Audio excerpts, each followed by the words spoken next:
All right, so we got Gervonta Davis. He got arrested for not keeping his hands to himself again. But then again, you got that making the rounds, but nobody's talking about. Nobody talked about Munguia. Nobody talked about Javier Francisco. Not too many people talked about, Eddie Renasso's statement that he issued talking about, he ain't got nothing to do with Francisco, but I met him once, but he only, but he got a boxing for life patch on his trunks. I mean, I'm just saying, you know, and I don't know if it's just like I don't know people really look at situations for what they are. And I'm not talking about Mexicans, Brads, Becky's. I'm talking about black people. I'm talking about y'all. Y'all quick to post about this. And you want to know what's so funny? Some people believe that some black men don't have the intellect to even bag a white woman or a non-black woman because they're so caught up as far as something meaningful and fruitful and not just to be a sex fetish, right? They don't possess the vocabulary or the intellect where they can have those deep conversations and stuff, that their minds are very superficial. And this kind of proves it to be true when I talk about um like, where the conversation comes up, why don't black people get on Epstein, or why don't they really get on Kevin Spacey, Diddy, Harvey Weinstein, Kevin Spacey, like they do Diddy. What you have to understand, most black people minds only travel within the parameters of blackness. So they know Diddy, they know Jay-Z, they know, maybe like Denzel Washington and people in that know. But when you start to creep up outside of the hip hop culture and like, you start maybe talking about Adam Levine, AC/DC, you start talking about an Epstein, or you start to talk about a Scarlett Johansson, or you start to talk about Dua Lipa, or whatever her name is, that sing that's the artist, or Lady Gaga, or Kesha, or you start to really, dive outside of what's going on in the culture. Or if you start talking about politics and inflation and investments, or you start talking about business and, properties and stuff. If you ever notice, once you bring that part of the conversation up to the average black person, not the average nigga, the average black person about investing in CDs, whatever it may be, 401ks, where to put your money at and all that stuff, they have nothing to say. The conversations go dry. It's like you asking for some money they borrowed from you, last week. So that's kind of like why you get that, why, the fire when it's Diddy travels so hot in the community, but for Epstein and Kevin Spacey, because most people knowledge don't go that way. And I remember the rapper Schoolboy Q said something that at the time it kind of was like, kind of like shut the fuck up. Like, they was talking about that brother that passed X into Keshe. I don't know the ninja's name, but he was saying y'all need to open up y'all basically y'all need to expand y'all music, outside of with just this rap shit. I'm just paraphrasing what he said, and he has a point. You know what I'm saying? Like, I just in general, even outside the music stuff, you should go experience other cultures. You should read about other cultures. You should learn about them. What's so funny? The average, a lot of the 5%ers, or the Islamic brothers, or the Muslims, the Nation of Islam, they know the Bible better than the average Christian knows the Christian Bible. Your Mormons, they know the version of the Baptist Christian Bible that you use. And I actually had a Mormon Bible somewhere. That's a different story for a different day, right? They would come to my house and talk to us about joining Mormon. I'm always open to things. One time in my life, I was in a different place, different space, right? So that's why you get the point where they won't talk about, or they won't go as hard as a Canelo if he pop hot, but they'll go hard and insinuate a Crawford pop hot. And I'm talking about black people. This is why you got these things, man. And also It's just the embedded self-hatred for that we have for each other. If most races see us as ghetto and stuff, but a lot of them are jealous and see us as top of the food chain genetically, right? But we see each other as top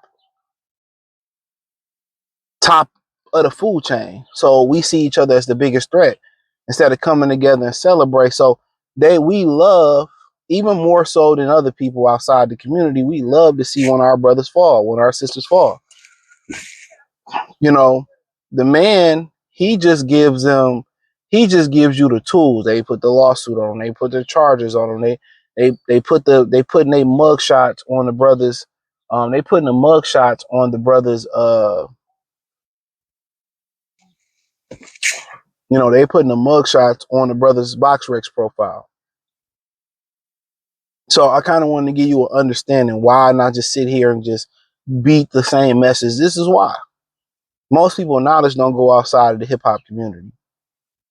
Another reason why, they go hard on Tank and won't, and then they give another fighter who did the same thing a pass and act like it never happened from a different community is because, once again, we only see each other as a threat. We only know what's in the circle, but it doesn't surprise me none. And people go say, well, Tank name, push harder. It's the biggest name and it get traction. What about with Canelo Pop Top? He's fucking international superstar. You know? So it's sad. It's sad that the dudes couldn't rush to share the information. It's sad that people saying, "Oh, you must look funny," but let's keep it real. They pay to keep Canelo shit under wraps. That's what Oscar De La Hoya said. He said they paid not to expose Eddie Reynoso. Right? Am I lying? He said that. Did a video on it. They paid to keep it under wraps. The team Canelo, they paid the media to shut the fuck up. They paid the media to shut up.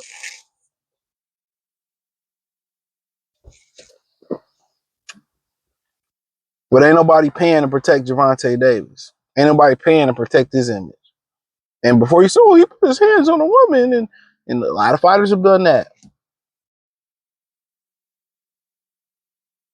A lot of fighters have done that. Ain't nothing new. Some fighters have sent their family to the upper room. Some wrestlers sent their family to the upper room. Quite a few, historically. But, we gotta stop.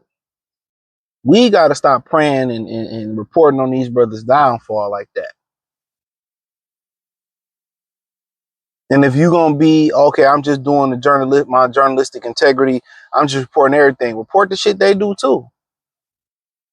All these brothers and sisters that's in this space should be making videos and picking traction to really point the finger and really expose Eddie Reynoso. You ain't heard nobody talk shit about this shit. Munguia fought. Munguia but pop hot about a month ago, and we didn't have a few fights since then. Nobody brought the question up. Nobody is saying, man, look here, I told you all these niggas is cheating. Woo woo. Even when Jamal Charlo did it, it turned into a Terrence Crawford thing. You know what I'm saying? When Ryan did it, it was, oh, the Haney's are cheating Ryan. Black people was pushing that perpetual narrative. Oh, steroids don't do nothing. But wait till the minute a black fighter pop out. How every black person in boxing gonna have something to say. From trainers to coaches to refs to judges to the motherfucker who shine the lights on the ring. They gonna have something to say. They gonna have something to say. And I'm not absolving him for what he did. But I do understand these situations, how they go. Women love to press your triggers, and when you don't have an emotional maturity, when you don't learn emotional maturity and learn that they want to get a rise out of you and they are jealous of your success and they want to destroy you, why do you think so many women say, I can't get a man, I got a degree because men are jealous of me? No, she's jealous of you. And they look, when women are mad at you or women, want to come into your life just to destroy your life, Because some women, you ain't got to do nothing. You could be nice, jolly, green motherfucking giant and be nice to them.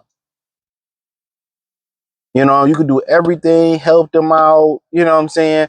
Take them out the ghetto, put them in the night, and they just want to destroy you. A lot of these women really hate men. So they will destroy you even if it destroys their livelihood. Think about that for a minute. Think about Ray Rice for a minute. When him and his wife went through that, even though she stayed with him, she destroyed everything. Her actions destroyed everything. His actions destroyed it. But you see what I'm saying? It was a trickle down effect. They will destroy you. They will destroy themselves just to destroy you. You got to remember that. Some women come into your life, they are true man haters. They come in your life and say, how can I destroy her? How can I destroy him? Men don't necessarily do that. And if a man come to destroy your life, it's because you did something before it. You know, he spent the block on you and made you a single mother, some shit like that, because you played him. Okay, whatever. That's bullshit. But you know, that's on some whole shit. But you got to learn to control your emotions. Women do this to destroy your reputation. And another trick they do, you will catch them doing some foul shit, right? And you catch them, and the first thing they do is try to deflect the blame on you to get a rise out of you. So now she done brought you to her level. So the next thing she wants you to do is her to become the victim.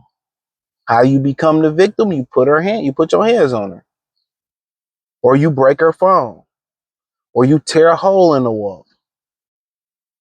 You know what I'm saying? So now she done did some whole shit, thievery, cut you or something. But now all the stuff she did to you, you defend yourself, or you retaliate, or you get off. Now you're the criminal. You see these DV videos that come out of the guys who's getting beat by the woman. What do the police come and do? They ask the woman, "Are you okay?" The guy got a whole axe in his head, walking around half alive. Ain't nothing wrong with her. They making sure the woman okay, trying to still take you to jail. So you have to understand, when you get to these situations, the best thing to do is call the police if you feel like it's going that way, or leave the scene. Just leave. Don't even get there. But keep it player. She over here tripping. Like, all right. Either leave, sympathize. If she don't want to, just leave. Just go ahead and leave the spot. Call the police. I left. Have your cameras ready. I left. She won't leave my home. Or you at her house, leave. The bitch be hiding keys. That happened to me before and shit but I just leave. Because the moment you engage, the moment you ask why, if y'all follow the Patreon, you already know what it is. You never ask why. The moment she gets an emotional rise out of you, or you respond to her, she's won. She's gonna bring you to her level. Don't respond. Like, oh damn, cool. I hope you find happiness over there. I ain't really tripping on it. Woo, woo, woo, woo. But the minute she at your house, you get her out your house. Whatever you got to do, change the locks, build a gate, get a cane corso, get a boiler board, get a Turkish Kango, I don't know, get security guard, whatever you do, change the locks, move your crib, change your address. Stop dealing with it. Stop dealing with it. But hey, thumbs up the video, share the video, subscribe to the channel, hit the link tree, hit the box news playlist. Appreciate the love, support. Link tree got all my content, all my platforms there. You want to donate, Cash App, Venmo there as well too. Patreon there. Thumbs up, share the video, subscribe to the channel. Peace.